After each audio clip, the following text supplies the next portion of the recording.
আসসালামু আলাইকুম সম্মানিত প্রিয় দর্শক। আজকের এপিসোডটা হচ্ছে ফিফা বিশ্বকাপ 2026 উপলক্ষে। আজকের এই ফিফা বিশ্বকাপ 2026 উপলক্ষে আজকে যে চ্যাম্পিয়ন হয়েছে তার বিষয়ে এবং ফিফা বিশ্বকাপে বাংলাদেশের উপর কি ধরনের এফেক্ট এবং বাংলাদেশের কিছু আবাল মার্কা মানুষকে আপনাদেরকে দেখাবো যেখানে যারা বলে যে ধর্ম আর খেলা নাকি এক না, অথচ এই আর্জেন্টিনার এবং এই যে যারা আর্জেন্টিনার পক্ষ নিতেছে তারা মুসলমানদের কত বড় দুশ্মন। এবং এই ফিফা বিশ্বকাপ, পুরোটা ফিফা বিশ্বকাপ আজকে দেখছেন যে মুসলমানদেরকে কিভাবে ইরান এবং ইরাককে কিভাবে হারানো হয়েছে, আপনারা সবাই স্পষ্ট ভাষায় দেখছেন। আজকে তাদের কিছু মুখোশ সংযোজন করবো আর কিছু কুলাঙ্গারদের ভিডিও ক্লিপ আপনাদের কাছে তুলে দেওয়ার চেষ্টা করব। আমরা জানি যে প্রায় 1-0 গোলে আর্জেন্টিনাকে হারিয়ে ফিফা বিশ্বকাপ জেতানো হয়েছে, আর্জেন্টিনাকে হারানো হয়েছে।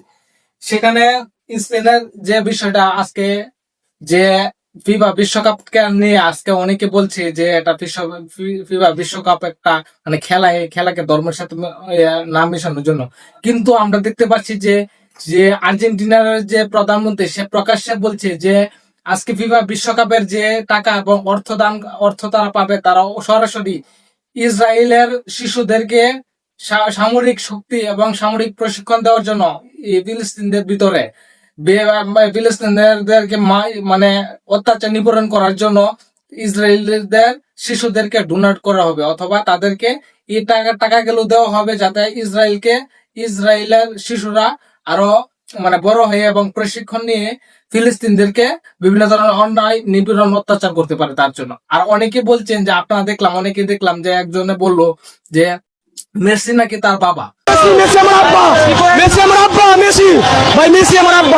আরেকজনে বললো যে মেসি নাকি তার স্বামী, মেসি আমার জামাই লাগে। মানে এরকম একটা বিকৃতি হয়ে গেছে। আরেকজন তো মানে এমন কোন তাদের মস্তিষ্কে এরকম ভাবে বিকৃতি হয়েছে, যেমন একজনে বলতেছে যে মুসা নবীর আবির্ভাব নাকি, মুসা নবী হয়ে ফিরে এসেছে নাকি, মানে ই মেসি একটা ইতিহাসে যে ফেরাউনের পতন হয়েছিল মুসার হাতে, সেই মুসা মেসি হয়ে ফেরত এসেছে। মানে একজন অমুসলিম এবং মুসলমানের দুশ্মন মেসি কিভাবে মুসা নবীর আবির্ভাব হবে ফিরে আসতে পারে।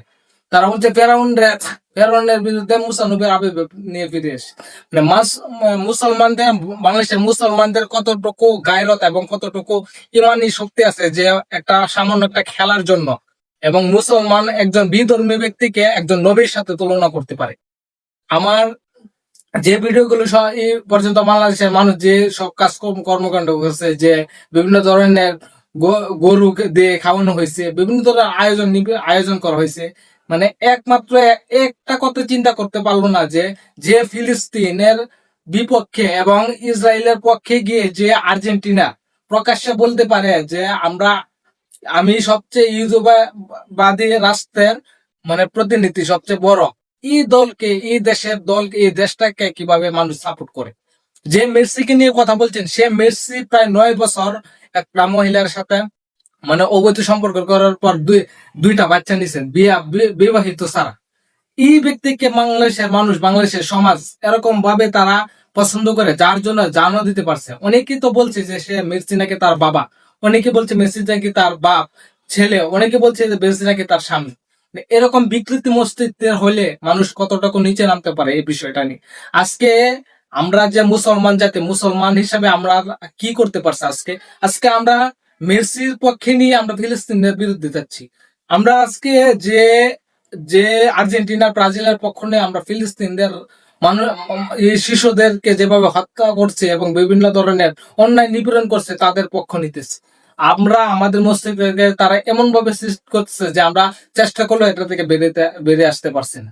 মানুষ সচেতন হওয়া প্রয়োজন। আজকে যে মুসলমানকে ধ্বংস করার জন্য, যে ইহুদিবাদী রাষ্ট্র যে মুসলমানকে ধ্বংস করার জন্য অপ্রান্ত চেষ্টা এবং মুসলমানকে অনিয়মিত মনে করেন একের পর এক অত্যাচার নিপীড়ন করে যাচ্ছে এবং বিভিন্ন ধরনের মানে যুদ্ধ থেকে নিয়ে যা ধরনের সব কিন্তু নিঃশ্বাস করতে পারছে, সেই দলটাকে আমরা এরকম ভাবে সাপোর্ট করছি যে আমার বাড়ি থেকে আমার শ্বশুর বাড়ি পর্যন্ত পতাকা দিয়ে লক্ষ লক্ষ টাকা খরচ করে পতাকা বানাইছি, কিন্তু এদিকে আমাদের এই ফিলিস্তিনের শিশুরা খেতে পারছে না। আমরা তার কোনো নাই, কিন্তু আমরা একটা বিধর্মী এবং মুসলমানদের দুশ্মন যে আজ ইসরায়েল এবং ইসরায়েলের যে যে সহযোগী সে আর্জেন্টিনার পক্ষ নিতেছে, আমরা ব্রাজিলের পক্ষ নিতেছে। অথচ আমাদের এই ফিফা বিশ্বকাপে যে মুসলমান রাষ্ট্রগুলো ছিল সবগুলোকে কিন্তু এই ফিফা বিশ্বকাপের মাধ্যমে মানে সঠিক করার পরও তাদেরকে কাঁদিয়ে বাড়িতে ফিরতে হয়েছে, একমাত্র তারা যে ইহুদিবাদী রাষ্ট্রকে তারা বিজয় করবে। শেষ পর্যন্ত ইহুদিবাদী রাষ্ট্রকে বিজয় করতে পারেনি, এটা সবাই জানে। যে আজকে ইরানের যে খেলাটা হয়েছে এটা নিয়ে বিতর্কিত আছে, ইরাকের যে খেলাটা আছে এটা নিয়ে বিতর্কিত আছে। আজকে যা খেলতেছে সবই আপনারা দেখছেন, সবই মানুষের কাছে উন্মোচন হয়েছে। আজকে আমরা বাংলাদেশের মানুষ এরকম হয়ে গেছি যে মানে মানুষের আমাদের ইমানের হালত এরকম হয়ে গেছে যে আমরা একটা বিধর্মীকে আমরা নবীর সাথে তুলনা করছি, আমাদের স্বামীর সাথে তুলনা করছে, আমাদের বাবার সাথে তুলনা করছে। এটা আসলে মানুষের মস্তিষ্ক এরকম ভাবে নষ্ট হয়েছে, এটা কোনো বিকৃত মস্তিষ্ক ছাড়া মানুষ কোনোভাবেই এটা করতে পারে না। সবাই ভিডিওটা সচেতনের জন্য শেয়ার করে দিবেন। অবশ্যই আমাদের জানা উচিত আমরা মুসলিম, আমরা বলি নামাজ রোজা করে ইসলামী শরিয়া আমরা অবস্থাপন করতে চাই, অথচ আমরা সেই ইসলাম আইন আল্লাহর আইনকে প্রতিষ্ঠা করতে চাই, অথচ আমরা কি করছি যে বিধর্মী যারা মুসলমানদের ধ্বংস করতে যেন নিয়মিত কাজ করতেছে এবং ডোনেট করতেছে, বিভিন্ন ধরনের সহযোগিতা করছে, তাদেরকে মনের প্রাণ দিয়ে জান দিয়ে আমরা তাদেরকে সাপোর্ট করছি। অবশ্যই আমাদের এটা সচেতন করা দরকার সবারকে। অবশ্যই ভিডিওটা সচেতনমূলক ভাবে সবাই শেয়ার করে দিবেন। সবাই ভালো থাকবেন, অবশ্যই আমাদের এই নিউজ চ্যানেলের পাশে থাকবেন। ধন্যবাদ সবাই।